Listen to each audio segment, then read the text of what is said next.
Do you ever feel like you're just wasting your life away?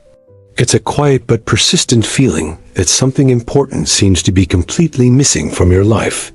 You might try to stay busy with people, goals, and many different obligations. But deep down, you feel like you are just existing, not truly living your life. Perhaps you have described this feeling to yourself as a form of anxiety. A doctor might have even diagnosed you with depression and offered you some medication for it. You might take a pill each morning and another one at night. As time passes, these pills can numb the very feelings you should be paying attention to. But what if this suffering you are experiencing is not a mistake at all? What if it's actually a calling that you should not be trying to suppress? Carl Jung, a famous psychologist, believed that mental disorders are often not an illness. Instead, he thought they were the mind's way of trying to heal itself. This feeling is a warning that your current life doesn't truly serve your soul. You may be stuck in a routine that someone else imposed on you. You could be in a job that drains you or relationships that sap your energy. You might even be chasing dreams that are not really your own dreams. Meanwhile, your true self is screaming out for freedom and for you to listen. But you were likely never taught how to listen to that inner scream. In fact, you were probably taught to silence it and to just keep functioning. Society tells you to adapt to your situation and to avoid causing any disturbances. So, you suffer quietly while the world praises how productive you are being. This is where the ideas of Carl Jung can really help you to understand. For him, true healing comes from diving into your feelings, not from denying them. It's about understanding what your symptoms are trying to tell you about your life. Jung said that neurosis is always a substitute for legitimate and real suffering. In other words, you feel sick because you are avoiding necessary and transformative pain.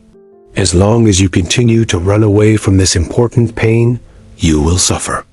This message is for people who are tired of pretending that everything is okay. It's for those who feel like they are sinking, but still have some hope. The path forward begins with a very difficult decision to stop running away. You need to start listening to yourself and to your unconscious mind. You have to listen to the pain you've tried to silence with various methods. If you understand this, you may realize that your emptiness is not a weakness. It is simply the absence of your true self in your own daily life. Imagine you have been feeling sad for a very long period of time. You decide to go to the doctor, who may listen for only a few minutes. You talk about your insomnia, anxiety, and a tightness in your chest. You also describe a constant feeling of being disconnected from your own existence. The doctor nods, types on a computer, and then gives you a quick diagnosis. They might say that you have anxiety and prescribe you some kind of medication. In just a few moments, your deep existential cry is reduced to a prescription. Your pain has been simplified down to just being a simple chemical imbalance. What isn't often said is that this treatment doesn't care about your soul. It is primarily interested in making sure that you remain a functional person. The main goal is for you to continue working, consuming, and producing.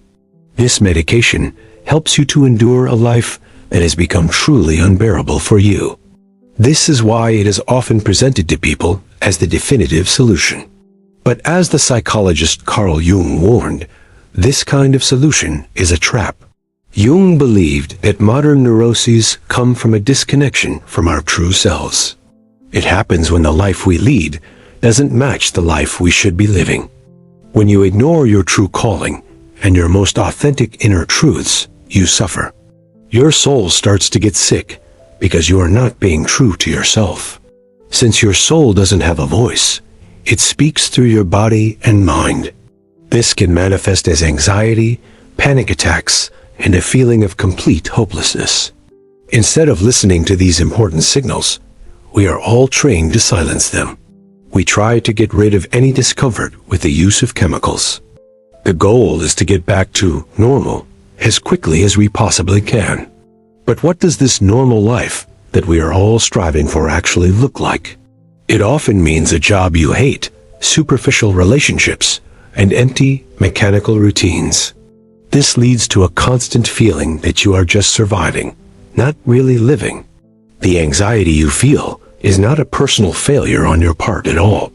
It is your soul telling you that the life you are living is not yours.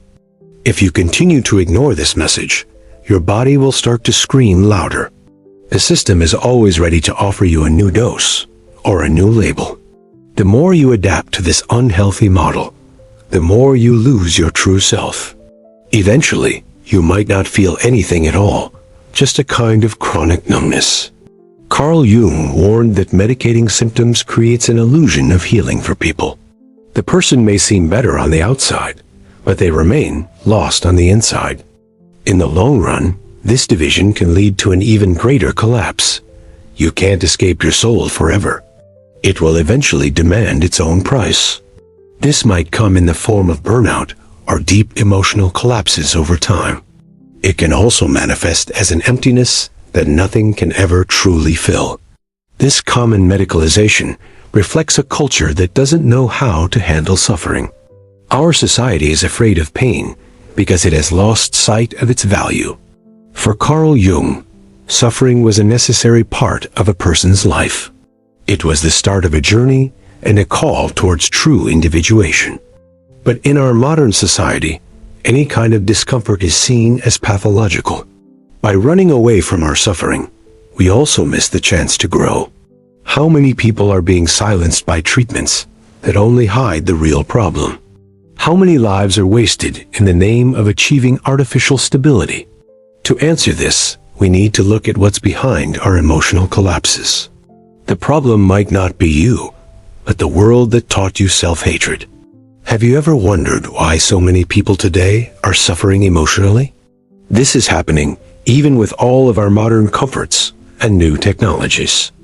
We have never had so much access to information and various forms of entertainment. Yet, at the same time, we have never been so disconnected from ourselves. The root of this suffering is not just inside our own individual minds. It is also in the environment that has been shaping us since our birth. Carl Jung understood this cultural problem with a great deal of clarity. For him, the issue was not just individual, but also structural and cultural. We live in a society that tends to glorify appearances over true essence. It rewards people for their efficiency, but often ignores their soul in the process. From a very early age, we are all shaped to follow a certain script. We are told to study, get a safe job, be productive, and consume products. We grow up being taught that we need to please other people and compete. But nobody ever teaches us how to properly listen to our own intuition. We are not taught how to understand our feelings or find what makes life worthwhile. This widespread absence of meaning in modern life is not just a coincidence. We have been conditioned to believe that our identity comes from the outside world. We think it comes from our job title, our salary, or others' approval. Jung knew that this way of thinking is a fatal trap for many people. When your self-worth depends on external things, you are exposed to a lot of frustration. You distance yourself from your inner nature, your unconscious, and your true soul. This is where the deep feeling of emptiness really begins to grow inside you. You might meet all of society's expectations, but you still feel out of place. You may feel like you are living someone else's life, not your own. This feeling you have is not a sign of weakness. It is disconnection. It's a disconnection from what is true and spontaneous inside of your own self. According to Jung, this disconnection is what fuels our deepest psychological problems. Society doesn't want you to realize this because disconnected people are easier to control. Disconnected people tend to consume more, question less, and follow orders without any resistance. They are considered useful, docile, and also predictable members of modern society. When these people finally collapse from anxiety or depression, the system offers palliatives. It never offers them the real truth about the source of their problems. Jung said that to heal, you need to confront the world that hurt you. You have to understand how you were conditioned, and what parts of you were repressed. This is a very painful task, because it means admitting you lived a life that wasn't yours. You shaped yourself to fit into a mold that was actually suffocating you. You were domesticated by a culture that is deeply afraid of the human soul. But facing this painful truth is also the only real way out for you. By recognizing the origin of your emptiness, you can begin to fill it with truth. This journey of self-discovery has a name. It is called individuation. Individuation is the deep and transformative process that Jung believed was the true path to healing. It is the journey to finally build a truly meaningful life for yourself. There comes a time in your life when you can no longer ignore the pain. The social mask you wear becomes too heavy, and you realize you're not your true self. At this breaking point, the most important journey of your life can finally begin. This is what Carl Jung called the personal journey of individuation for a person. Individuation is not about cheap self-help or making just small changes to your habits. It is a deep process of becoming who you are always meant to be. It is the path to achieving psychic wholeness and becoming your complete and true self. You stop being what others expect and start becoming what your soul is asking for. This process is not a comfortable or a linear one for anybody. It requires you to confront everything that you have repressed or denied within yourself. This includes your unresolved traumas, your suffocated desires, and your inherited beliefs. Individuation begins when you decide to stop running from these parts of yourself. The most challenging step is the encounter with what Jung called the shadow. This is the dark, instinctive, and chaotic side that you have learned to hide. It includes the anger you never expressed and the envy you pretend not to feel. Jung said, "Those who look outside dream, those who look inside awaken." Looking inside means facing your shadow without any masks, excuses, or moral judgments. This is important because an ignored shadow can control you without you realizing it. But if you integrate your shadow, it can become a great source of power. It can provide you with authenticity and a great deal of vital energy. A true life is only possible when you stop fighting against your own self. You must start reconciling with all of the different parts that inhabit you. While the world tells you to improve, Jung said you need to become whole. This means becoming real, not perfect, and free, not just fitting in with others. The healing you are looking for is not about fitting better into the world. It is about aligning your inner world with the truth of your own being. This personal journey can often be lonely and also quite arduous for people, but it is the only path that offers any real meaning to your existence. When you start living from your center, everything in your life begins to change. Your choices, relationships, and even the way you experience suffering will all change. Why do so many people live their lives so distant from this important journey?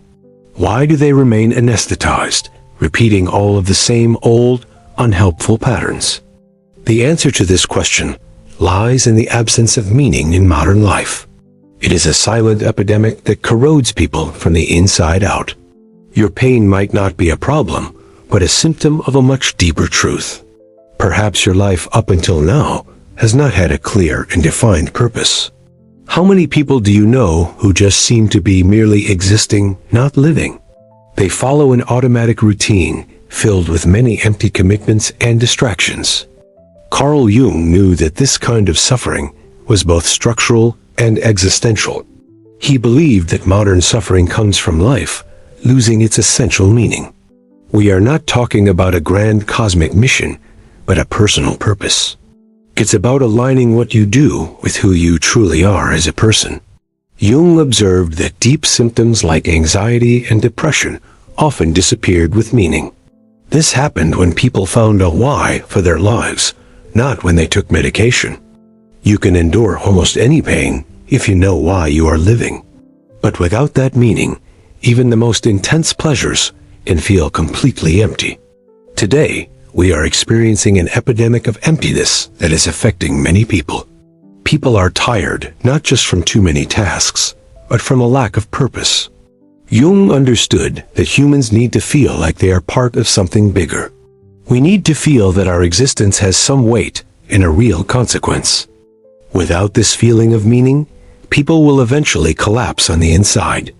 The soul cries out for a path, but the world only offers distractions. Many people are living a life that they did not actually choose for themselves. They were pushed into paths that please others, but betray their own inner selves. There is no simple remedy for the absence of meaning in a person's life. What is missing is not serotonin or dopamine. It is direction and identity.